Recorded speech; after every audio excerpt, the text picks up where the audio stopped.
Hornets, and welcome. Thank you for joining me today. We're going to be working on looking at Descartes' rule of signs in conjunction with the Rational Roots Theorem for us to figure out our factoring of polynomials when we don't have our calculator with us.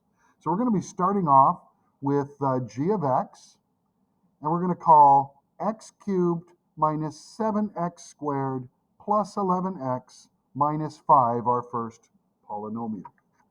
Now, when we're working with this, we're going to start with Descartes' rule of signs. Descartes' rule of signs gives us an idea of what possible roots we could have. And we're always looking for our variation in sign. That means we're looking for a change from positive to negative. And we're checking to see how many times it happens with a positive x inside of the g of x. You'll notice we have one here, followed by another one here, and another one here. That means that at most, there are 3 positive real roots. There might end up only being 1 positive real root, but at most, there are 3. To find the negative possibilities, we plug in a negative x.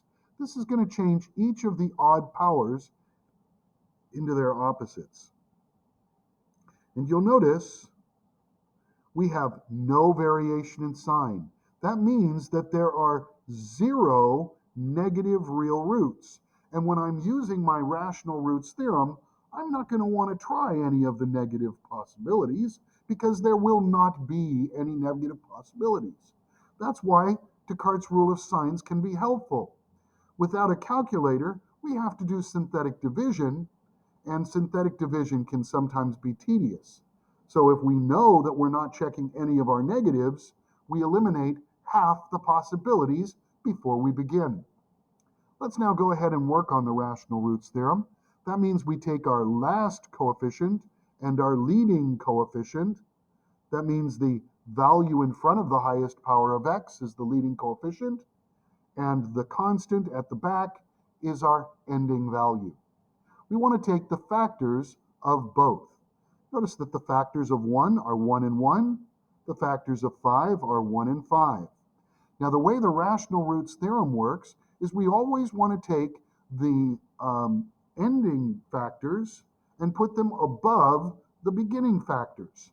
This is often referred to as our PQ. If P is the last number's factors and Q's are the front number's factors, we want to have plus minus P divided by Q. And you'll notice that when I do this, I end up getting plus or minus 1, plus or minus 5. Because we know that Descartes' rule of signs has eliminated all of the negative possibilities, I'm not going to use them. I'm going to start with a positive 1 first. We take our coefficients, 1, negative 7, 11, and negative 5. And we are now doing our synthetic division. That means we bring down the front number, and we take this front number and multiply by the root, 1 times 1. We put it underneath the negative 7. We add straight down to get negative 6. We multiply negative 6 times our root 1, and we get negative 6. We add straight down to get 5. We multiply to get positive 5 and add to get 0. We now know that since x equaled 1, x minus 1 is our first factor. Since this was x cubed, it always drops by 1 power of x, and we have our depressed equation as x squared minus 6x plus 5. Now, I call this my g of x, and it is the depressed form of our polynomial. We say depressed because we've only factored out one of our factors. It is not factored form because we haven't found them all. I will point out that we could continue with the rational roots theorem, working on 1 and 5 again, or we can simply go to our factoring. This is x minus 5, x minus 1, and we have another x minus 1. This means that we are looking at a double root, x minus 1 squared, times x minus 5, and this is now my factored form, showing the multiplicity. That means that my roots are x is going to be an element of either 1, which is a multi-root 2, and 5 a single root. That's our answer. That's what we're looking for in this problem. Once again, using the rational roots theorem to find all of our zeros of a polynomial, using Descartes' rule of signs to give us an idea of what we're doing. Let's take another one, shall we? This time, let's take g of x, and we're going to call it x cubed minus 6x squared plus 11x minus 6. Once again, our q value is the factors of 1, and our p values are the factors of 6. 1, 2, 3, and 6. Setting up plus or minus p divided by q, I'm going to have the possibilities of plus or minus 1, plus or minus 2, plus or minus 3, plus or minus 6. Now, I want to have Descartes' rule of signs to kind of give me an idea of what to do. That's why it's there. And if you look at this, we have a variation in sign of 1 to 2 and then 3. That means that at most we have 3 positive real roots. If we check our g of negative x, we get negative x cubed minus 6x squared minus 11x minus 6. Once again, there are no negative roots. So all I'm going to do are check positive 1, positive 2, positive 3, and positive 6. And I'm going to go until I find my first root. I'm then going to factor it, and I'm going to find out whether I need to use the quadratic formula or whether I can factor it down to the remaining 2 positive roots. Notice, it is entirely possible that I have 2 imaginary roots or 2 irrational roots from the quadratic formula. So let's go ahead and do our synthetic division with 1. We have a 1, a negative 6, an 11, and a negative 6. Bring down the 1, multiply for the 1, add for negative 5, multiply for negative 5, add for positive 6, multiply for positive 6 to get 0. Since x equaled 1 was the root, we have x minus 1 as the factor, and we're now looking at x cubed drops to x squared, x, and our constant. For x squared minus 5x plus 6. This is now my depressed form of the g of x. Now I can clearly see that x squared minus 5x plus 6 factors, so I'm going to go ahead and I'm going to factor it as opposed to using synthetic division again. This is why we want to make sure we can factor, whether it is factoring by regrouping, factoring using multiple methods or what have you, but we need to be able to factor. I now can see that my zeros for x are going to be 1, 2, and 3, and they are all single roots. This is my answer. Let's take a look at another one, please. This time, we're going to take a look at f of x, and we're going to have 6x cubed plus x squared minus 5x minus 2. Now we can clearly see, according to Descartes' rule of signs, we have one change in sign. There is only one positive real root. Out of all of the possibilities, there is one positive. Well, how many negatives could there be? Let's take a look. To find the negatives, we plug in negative f of negative x. This is going to give me negative 6x cubed plus x squared plus 5x minus 2. And you'll notice I have one change in sign here and one change here. I now know that there are at least 2 negatives and 1 positive. Now, according to Descartes' rule of signs, it is entirely possible that I have 0 imaginary roots, or conjugate roots, irrational. But I could also have my 2 dropping down so that there are 0 negatives, 1 positive, and 2 imaginaries. Notice that because I know that there is 1 real positive root, that's the one I'm going to want to try and find. here we go. Factors for our back number q are 1, 2, 3, and 6. These are now the possible denominators. The numerators are 1 and 2. That means that my possibilities for the plus minus p over q are plus or minus 1, plus or minus 2, plus or minus 1/2, plus or minus 1/3, plus or minus 1/6, plus or minus 2/3, and I believe that's what we've got. Now, positive has to be there.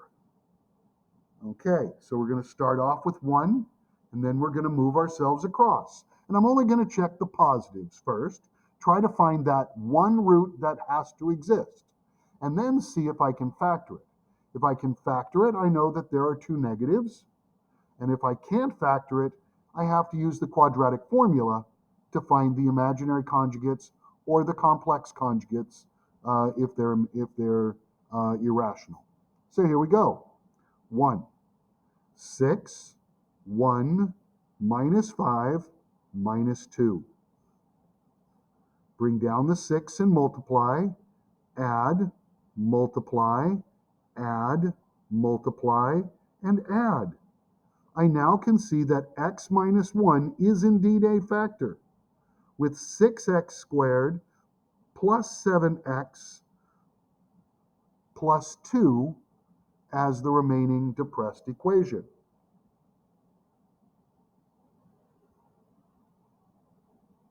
We're now going to try and see if we can find the remaining roots. Well, looks like it's going to be a little bit more difficult than I wanted, so let's just see what we can do.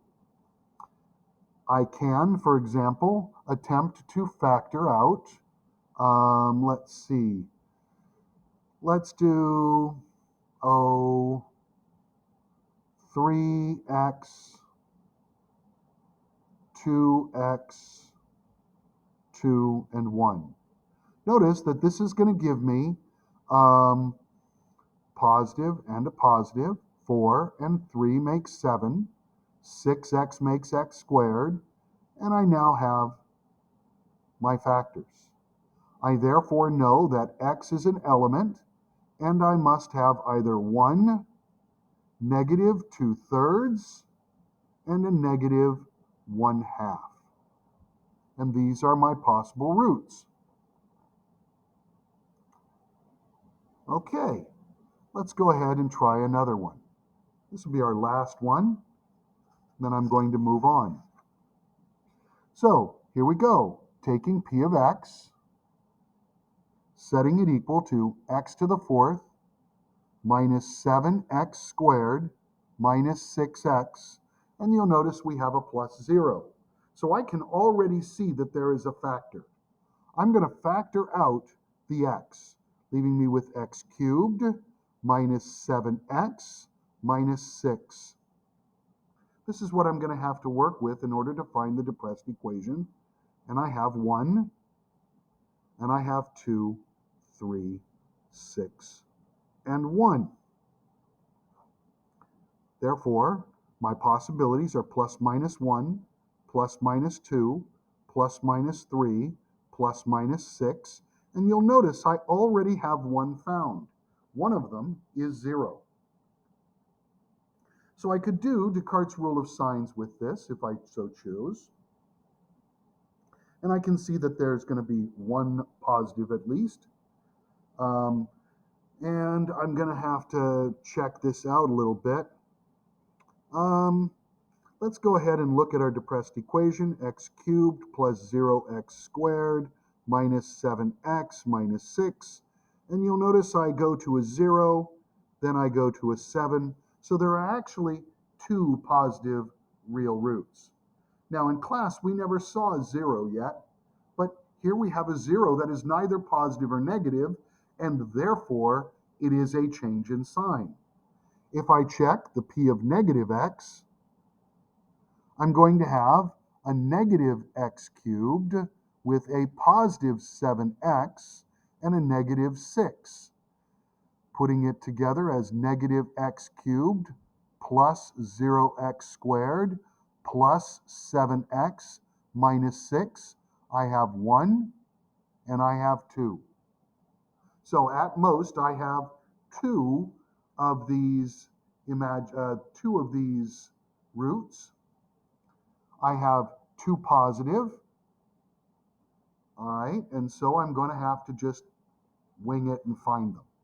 I know I have the 0, so I'm going to start with the 1. Let's do a positive 1 first. If that doesn't work, we'll use negative 1. And I'm using this right here. 1, 0, negative 7, negative 6. Notice we have to account for any missing x term with a 0. Using our synthetic division, 1, 1, 1, 1, negative 6,